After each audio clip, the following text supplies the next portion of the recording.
నమస్తే, welcome to Suman TV. ప్రస్తుతం మనం జగిత్యాల జిల్లా బుగ్గారం మండలం మద్దునూరు గ్రామంలో ఉన్నాం. దాదాపు మనం ఈ మద్దునూరు గ్రామం నుండి green field highway, national highway NH63 green field highway కొత్తగా రూపాంతరం చెందింది. దాదాపు గ్రీన్ ఫీల్డ్ హైవేగా అంటే ప్రస్తుతం ఉన్న రోడ్డుకు ప్రత్యామ్నాయంగా ఒక గ్రీన్ ఫీల్డ్ అయితే తీసుకురావాలని NHI భావిస్తుంది. దాదాపు ఈ గ్రీన్ ఫీల్డ్ కి సంబంధించి ఇప్పటికే రైతుల పొలాల్లో దాదాపు కనీలు అయితే పాతడం జరిగింది. ఈ గ్రీన్ ఫీల్డ్ తో దాదాపు ఆర్మూర్ నుంచి మంచిర్యాల వరకు green field highway. Avira Women's Day special offer 50% off on IUI IVF valid till 8th March.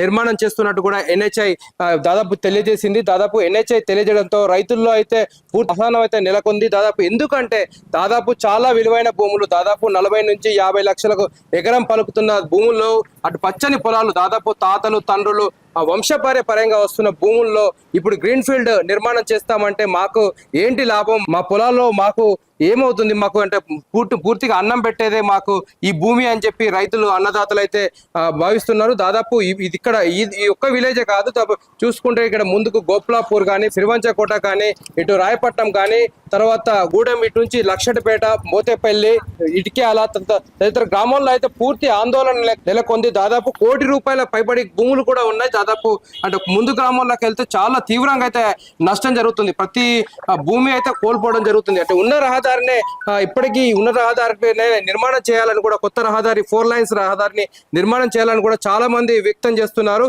ఇప్పుడు ఈ భూముల్లో అయితే మనం చూసుకున్నట్లయితే చాలా మందికి తాతలు తండ్రుల నుంచి వచ్చిన భూములు సంక్రమించాయి కాబట్టి మాకు ఈ రహదారి వద్దు అని చెప్తున్నారు. దాదాపు రహదారిని కూడా చూసుకున్నట్లయితే మనకి ఇది 30 ఫీట్ల హైట్ మీద వస్తున్నట్టు కూడా తెలియజేస్తున్నారు. దాదాపు ఈ రహదారి మాకు ఉపయోగపడదు, అంటే ఒక మధ్యలో నుంచి మనకు కరకట్టలా ఉంటుంది కాబట్టి ఒక ఇటువైపు ఉన్న పొలాలు అటువైపు ఉన్న పొలాలు కూడా మధ్యలో ఒక డైవర్షన్ వస్తుంది కాబట్టి తీవ్ర మాకు నష్టం జరుగుతుంది, మా పొలాలు అయితే కోల్పోవాల్సి వస్తుందని కూడా చెప్తున్నారు. మనతో పాటు మద్దూరుకు సంబంధించి ప్రస్తుత సర్పంచ్ అయితే, తాజా మాజీ సర్పంచ్ అయితే మనతో ఉన్నారు. మరిన్ని వివరాలు అడిగి తెలుసుకుందాం. నమస్కారం సార్. ఏదైతే ఆర్మూర్ నుండి మంచిర్యాల వరకు NH1 ఆ గ్రీన్ క్యారిడార్ ఉందో, మరి మా విలేజ్ అయితే పూర్తిగా వ్యవసాయం మీద ఆధారపడే రైతులు, మరి తాత ముత్తాతల పడుతుంది వాటిని సాగు చేసుకుంటూ మరి ఇప్పుడిప్పుడు వాటిని పూర్తిగా సాగులోకి వచ్చింది. పచ్చని పొలాలు, దాని మీద ఆధారపడే రైతులు. మరి మా పొలవారు కూడా ఏదైతే ఆ గ్రీన్ క్యారిడర్ అట్లా రోడ్ వెళ్తుందో NH1, ఆ రోడ్డు అటుపక్కనే మా పొలవారం అంతా అటే ఉంటుంది. మరి వ్యవసాయ రంగం మీద బతికే మా రైతులు ఈ రోడ్డు 200 ఫీట్ల వెడల్పుతోటి, అంటే దాదాపు 30 ఫీట్ల హైట్ ఉంటుందట. మరి అంత హైట్ ఉన్నట్టయితే ఇటు నుంచి అటు, అటు నుంచి ఇటు పోకుండా అసలు మాకు దీంతో ఎలాంటి ఫలితం లేకుండా కూడా మరి రోడ్డు నిర్మాణం చేస్తారు. మా గ్రామానికి దాదాపు 30 నుంచి 35, దాదాపు 40 లక్షలు, ఒక్క ఎకరానికి 40 లక్షలు. ఈ మధ్య మా ఊళ్ళో 25-30 లక్షలు ఎటు అటు సైడ్ కాకుండా ఇంకా అటు విలువైన భూములు, ఆ విలువైన భూములు కాకుండా వేరే దగ్గర కూడా మాకు 30-35 లక్షలు పలుకుతుంది. అంటే ఇప్పుడు ఏదైతే ఆ రోడ్డు వేస్తున్నారో ఆ రోడ్డు అటువైపు దగ్గర 40 లక్షలు, ఒక ఎకరానికి 40 లక్షలు పలుకుతుంది రేటు. మరి మా వ్యవసాయ రైతులు దాని మీదనే ఆధారపడుతున్నారు. మేము దీన్ని అయితే వ్యతిరేకిస్తున్నాం. మాకు ఫలితం లేని ఈ క్యారిడార్, గ్రీన్ క్యారిడార్ను మేము ఖచ్చితంగా వ్యతిరేకిస్తాం. ఏదైతే మరి ఖచ్చితం అనుకున్నప్పుడు మా భూములు ఒక 2 ఎకరాలు ఉందనుకోరి, ఆ 2 ఎకరాల మధ్యలో నుంచి రోడ్డు పోయింది అనుకోరి, మరి ఇటు అటు పనికి రాకుండా పోతుంది. అందుకని మాకు ఎకరాన 40 లక్షల రూపాయలు మా రైతులకు దాని సహాయం కింద మాకు 40 లక్షల రూపాయలు ఎకరానికి అందిస్తేనే మేము దానికి ఒప్పుకుంటాం. లేదంటే ఎక్కడికైనా మేము సిద్ధంగా ఉంటాం.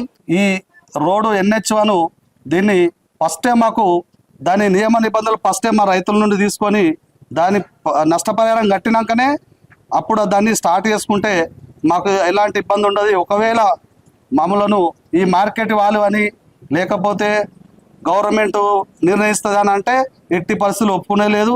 మా రైతులు నిర్ణయం చేసిన రేటుకే మేము ఒప్పుకుంటేనే ఆ క్యారిడర్ అనేది, ఆ NH1 హైవే అనేది వేసుకుంటానికి మేము ఒప్పుకుంటామని మీ ఈ టీవీ ద్వారా తెలియజేస్తున్నాం. మనతో పాటు కొద్దిమంది రైతులు అయితే ఉన్నారు, వాళ్ళని అడిగి మరిన్ని తెలుసుకుందాం. 2 ఎకరాలు కూడా సార్.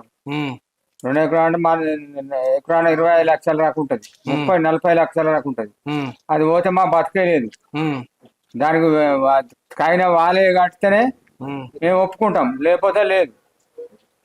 ఎప్పటి నుంచి వస్తుంది భూమి? 30-40-50 ఏళ్ళ వస్తుంది.